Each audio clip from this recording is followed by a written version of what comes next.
In this video, we are just talking about a very important topic which is related to UPSC examination.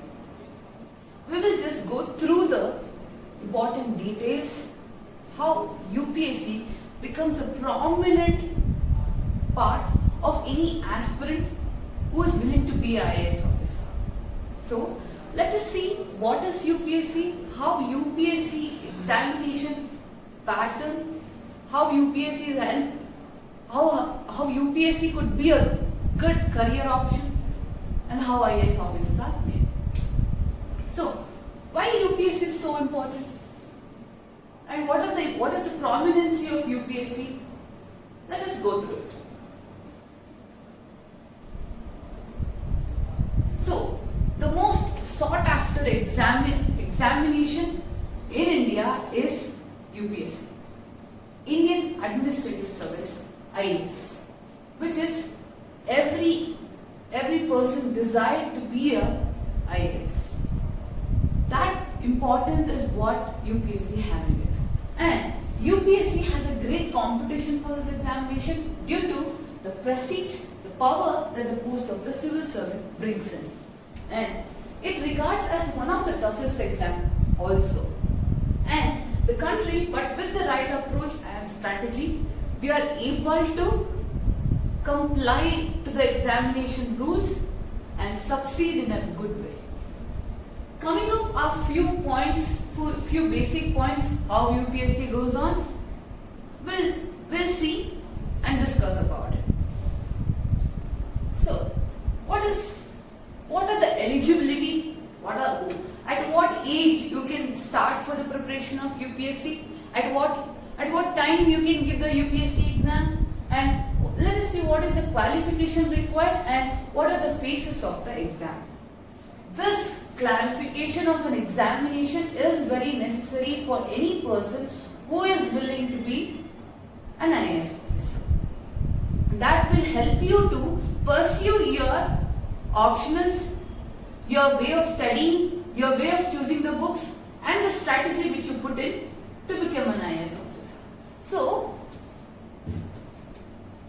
the age limit would be 21 to 32 years. The person of age 21 to 32 years, between this age, can opt for UPSC exam, and the age relaxation is given according to the category. The educational qualification to be an IAS officer is graduation, any degree, any subject, any topic of its concern. It could be microbiology, biotechnology, you be an engineer, you be a doctor, you be a postdoctoral, anything. The basic qualification is that you should be a graduate. And the nationality you should be the citizen of India. That was about the eligibility of pursuing UPSC exam. And what is the eligibility for different categories? We'll see. For general, the maximum age is 32 and the number of attempts is 6. For OBC, the maximum age is 35 and the number of attempts is 9. For SC/ST, the maximum age is 37 and number of attempts it's still age limit, that is unlimited. And they can take up the exam after 32 years also. And for the disabled persons, the maximum age is 42 till the age. Number of attempts is also unlimited for them. So we get an idea that general categories has 6 attempts, OBC has 9 attempts, and SC/STs has unlimited attempts. That is, they can attempt the exam after 32 years also. So this was about the categorization and how people can opt and convey their categories for the UPSC. So next we'll see how civil services is patterned and what are the phases of the examination. The challenging civil service examination conducted by UPSC, that is Union Public Service Commission, is spread over entire year comprising of 3 years. It's a 1-year process which consists of 3 phases, that is prelims examination, then this becomes a qualifying examination, we qualify to the mains examination, and last stage would be our interview. These are the 3 phases of UPSC examination. First stage prelims, preliminary examination, where you attempt a MCQ based examination. Then after selecting in preliminary examination, you are passed on to mains examination. From acquiring the marks from the mains, you go on to the interview. So these are the 3 phases of civil services examination. We saw the eligibility, age, the phases of examination. This was the basic details of how UPSC exam is conducted and how the graduates can appear for this examination. Next, let us see how UPSC and how the people should acquire knowledge and strategies to know the prelims and mains examination, how these 2 examinations could be attempted in a very smart way. First of all, when I have to give the overview of how IAS is designed is that the name of the examination and the civil services examination is what I am telling you. The conducting authority is UPSC. The mode of examination is offline, and till now it's not online. People are urging for online exam, but it is not approved by our government. It is still a offline exam, pen and paper based exam. And the number of stages, as I told you earlier, that's prelims, main and interview, and number of papers are prelims consist of 2 papers, mains consist of 9 papers. This is our breakup of mains and prelims. So, prelims marking scheme. Let us see the prelims marking scheme. Paper 1 consists of plus 2 marks per question. Single question consists of 2 marks and 2.5 marks. Paper 2, 2.5 marks per question. Paper 2 mainly specifies our CSAT. That consists of 2.5 marks per question. And negative marks is there. Negative marks is allowed in UPSC prelims exam. That consists of 1/3 of the marks allotted to each question. That would goes back to 0.66% of negative marking will be cut down from your main mark of 2. That is the negative marks which is there in the prelims examination. And the duration of the examination is prelims 2 hours each paper, means 3 hours each paper. So for prelims you have the 2 hours, for mains you have 3 hours. This is the duration of the examination. And the type of questions. Whenever you are attempting any examination, please have a keen note on what type of examination is it. When you know the types and when you know the details of that examination, it would be a better way for you to make a strategy and read for the subject and read for the syllabus. So prelims is a objective based type and mains is a subjective type. For objectives, you should be swift, you should be fast in seeing the words, seeing the keywords, analyzing objective type questions requires your fast swiftness. Subjective types requires your knowledge. So have the difference between this type of writing and make a strategy for that.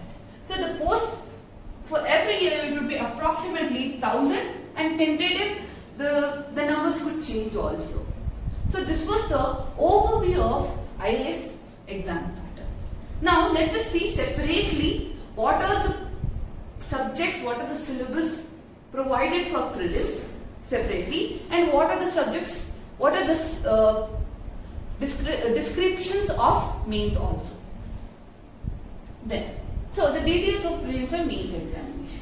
Exam mode, as I told, it's offline and number of papers, 2 general studies, civil service aptitude test, that is CSAT, 1 is general studies paper, GS and CSAT. Then the number of questions, paper 1 100, paper 1 100, paper 2 80. The question types is MCQs. The IAS prelims total marks would raise up to 400. And the nature of examination is qualifying. Which is a qualifying examination? That is prelims. And exam duration is that 2 hours each, 20 plus minutes for blind students would be given for them. And the exam languages are bilingual, that is English and Hindi. You will get a paper of both English language based and Hindi also. So this was the details about prelims. Prelims mainly consist of 2 papers, paper 1 and paper 2. Paper 2 comprises of general studies, paper 1 comprises of general studies, paper 2 comprises of CSAT, the aptitude test. So when I have to talk about the main syllabus, what are the main syllabus consists of? Main consists of compulsory papers. That is, one is English and a regional language of our home, our Indian language, any qualifying and not counted for ranking. Thus marks of the qualifying papers are not counted for the ranking. And the essay paper, paper 1 and paper 2, general studies paper consists of paper 1, paper 2, paper 3, paper 4, and optional subject is a subject chosen from the list of your interest. UPSC provides a list of subjects which is apart from general studies given to the wish of the aspirant. He can choose any subject from the list and be a proficient writer on that subject. That is the importance of optional subject, paper 1 and paper 2.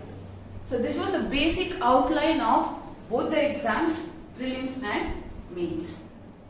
So we will see other details and how Believers IAS Academy could help you in achieving your dreams towards being an IAS officer.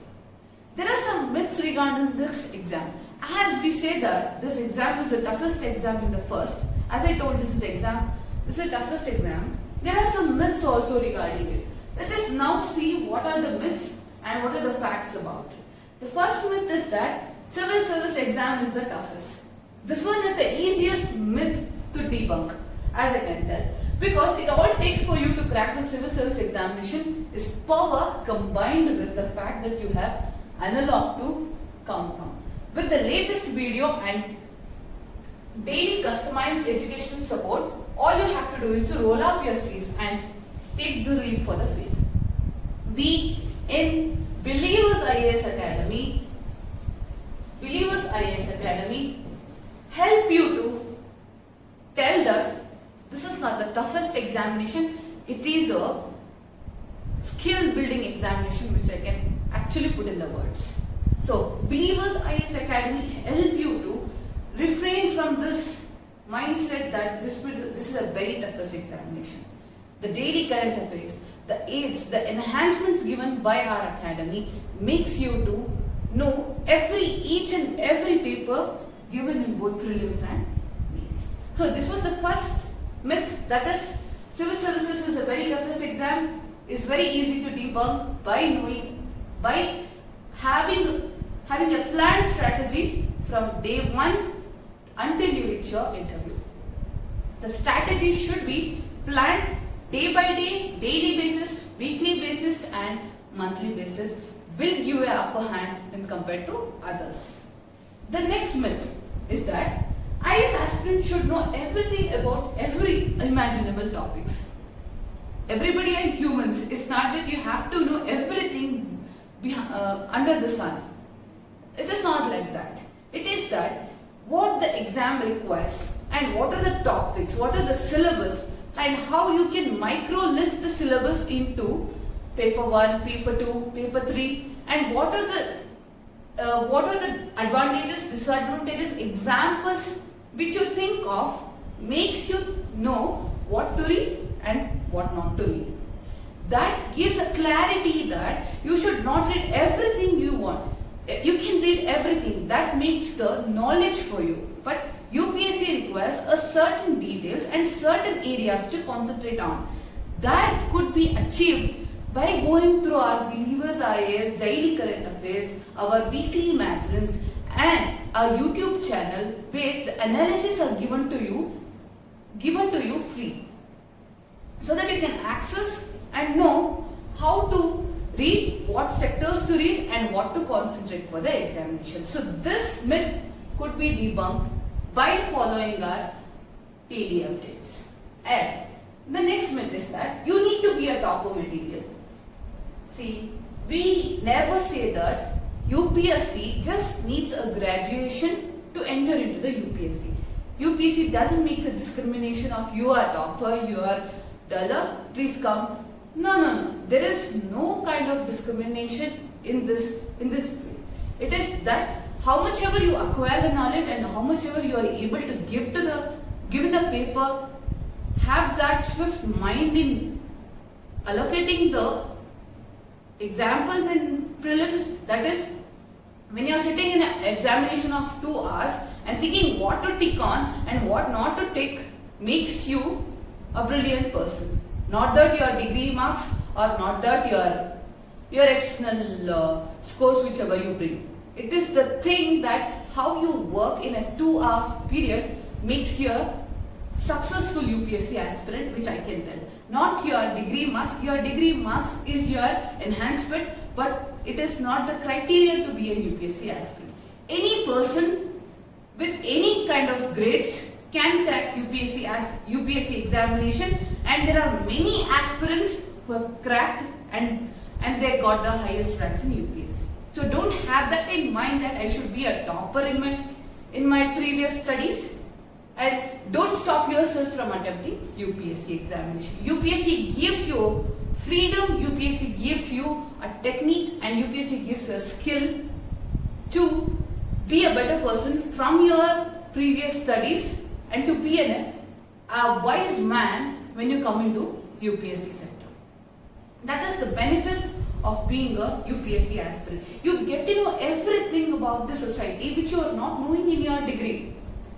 If I have to give an example, a person who was not knowing to write his own application is now able to write a report about the finance, report about the revenues. This is how the transformation you get from being a UPSC aspirant. So this were the myths about UPSC, and don't fall prey for these myths. Be a voracious reader, be a hardworking person, follow the daily current affairs, follow the way, have a strategy and make the plan. You will certainly be an IAS officer. So these were the myths and facts. Next, we will see, I want to tell that how NCERT plays a major role in UPSC preparation. How NCERT, the basic book of your 6th standard to 12th standard, plays a very prominent role in UPSC preparation. By just studying NCERT, you can attempt more than 40 questions in prelims. I will give you guarantee. And there are instances also where NCERT has played a good role in having the foundation of the subjects also, where a non-humanity based student is also able to understand the concept just because of reading the NCERT from 6th standard to 12th standard. Here there is an example which I have portrayed. This is an example from previous year questions which could be answered from the NCERT book directly. I will tell you how. This was a question from 2019 prelims examination. It goes that building Kalyana Mandapas was a notable feature in the temple construction in the kingdom of what? Which kingdom? Kalyana Mandapa. Construction of Kalyana Mandapa was a prominent feature. So when you go back to your NCERT name, Themes in Indian History Part 2, there is a big lesson just named as the Vijayanagar Empire. The Vijayanagar Empire. It tells that just by seeing this picture, you could have answered this question. That is, this figure 7.22 means that a Kalyana Mandapa means to celebrate divine weddings. You can relate this picture to the topic name, the chapter name, Vijayanagara. It is very common and a common sense also. You see the chapter, you know the diagram, and that is same reflected here. Building Kalyana Mandapa was a notable feature of Vijayanagara dynasty. This is how you can relate the simple concepts from NCERT and get the upper hand when compared to others. Don't fall prey for any kind of references book, any large amount of data. Have the basic knowledge. Your answers could be related to NCERT. That is the way you have to read and you have to analyze how NCERTs could be incorporated in your mains and prelims. NCERTs also play important role in mains as well. So then there is another example also. This is from themes only, themes book, where you can see the subheading Prinsep and Priyadasi, which who of the following had visited, first deciphered the edicts of Emperor Ashoka. If you had read this, if you have read this NCERT, you will get to know that it is very simple. James Prinsep. That is how NCERT Themes in India History 1 Class 12 NCERT. That is how basic books and the foundation course will help you in cracking any question. I will guarantee you it could be any advanced level question. You will have your basic connected to NCERT books. NCERT books and updation of current affairs, taking the answers, taking the examples, taking the instances, references from reference book will make a complete study on any concept related to prelims and mains. So this was about the importance of NCERT. Then how to kickstart the preparation from the basics. You came to know NCERT is helping you in every part of the examination.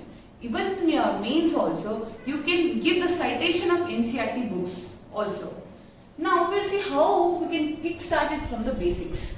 You have to read the syllabus carefully, try to digest, as I am making a important that digest the books. It is not just understanding or reading. Understand, implement the NCERT concepts in day-to-day life, and daily, weekly, monthly schedules are made. Daily schedules will keep you in track, and weekly schedules, weekly test series will give you an understanding that my good areas are this, my strong areas, my weak areas. I am good at answering these questions, and how to take the examples of all the sectors. It could be economically, socially, psychologically, culturally. How you can make a good answer in mains will be done by making this daily, weekly, monthly schedules. Make revision a habit. Revision is the key for the success in UPSC. I am stressing on it. Revision is the key for success in UPSC. And a strong foundation is the key.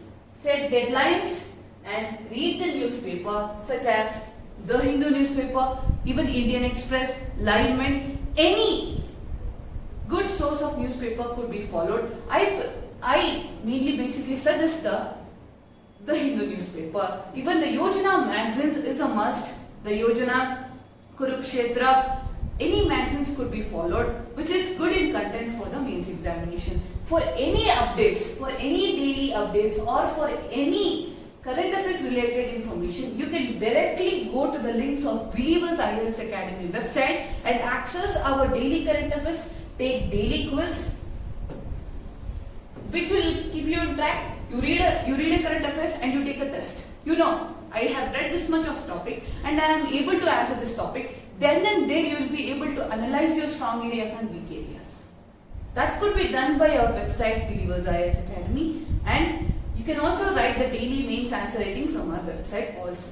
This is how you take the help of the coaching institutes and give a push start to your preparation.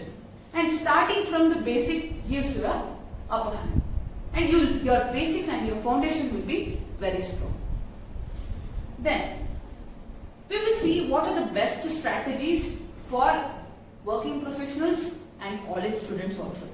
So for a full timer, if a student has started his preparation from after finishing his graduation, he can take a one year course. And if a person is still in college and want to know about the examination properly, he can take a 2 years course. And a person who is working and also want to be an IAS officer is also allowed, and he can be successful also. There are many examples of working professionals who are able to crack this examination. Let us see how working professionals actually can make up time, and how they can access the online platform for their help, and how online platforms are an important matter for working professionals. Is that they can't give the full time for studying. They have to rely on online platforms and rely on the updates from the institutes. So the time, what is the problem for working professional? That time not fit for studying. They doesn't have any time for studying. That is 9 hours of office, their miscellaneous works, and 8 hours of sleep. This makes a total of 19 years approximately. 19 hours approximately. So the time to study in 24 hours would be, you would be left with 5 hours. Is it really possible to use this 5 hours very effectively? You will have your health issues, you will have your health constraints also. But we are giving you a best strategy to how to use this 5 hours very effectively, and how you can make integrated plans both for prelims and mains. When you make a integrated plan, you will be able to have the knowledge of both the examinations simultaneously. That is, general studies shift, Sunday shift, first shift, second shift, and third shift. This is how you can plan that 5 hours in a day for having each bit, a smaller bits. Take the topics from smaller bit, have the research, go to our website, search for the daily current affairs, take up the daily quiz, write the daily mains answer writing. This comprises all the shift of general studies. And then in Sunday should be your productive day, where you consolidate your studying, consolidate your research on the things, and keep it ready. Your optionals, your general studies, newspaper analysis, and current affairs of that month. This is how the working professionals and even the students who are studying in their graduation can make up this GS Sunday shift and have the importance in cracking this UPSC examination. This was a strategy for working professionals and students. Then at last comes that what are the important books and resources for this examination. Mainly for history, the NCERTs prescribed are Ancient and Medieval, 11th and 12th, Facets of Indian Culture, for culture is Spectrum, and for India's Struggle for Independence is by Bipin Chandra, and for geography you can go through the NCERTs at last, and for Indian polity, Lakshmi Kant is a Bible for Indian polity. Please have a keen look on Indian polity. And economics, Ramesh Singh is our reference book. NCERT 11, 12, start the NCERT from 9. That would give a basic knowledge. And international relations, even the contemporary world politics, CSAT from Tata McGraw-Hill CSAT manual. And we have all foundation courses for all the humanities subjects and CSAT in our academy. So, having these books with you and coming to our both offline, online classes, you would be able to have a proper foundation in cracking the UPSC examination. So, please do subscribe to our channel, YouTube channel Believers IAS Academy, and for any updates relating to UPSC examination, you can directly visit our website, the believersias.com, and there are for any daily infographics, daily mind charts, and any kind of information you can get, and you can follow us on Instagram, Twitter, Facebook also.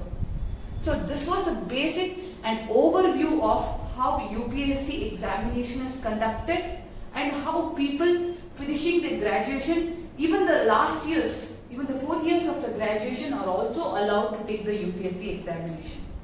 I hope this information would give you a better insight in cracking the UPSC examination, and thank you so much. Welcome.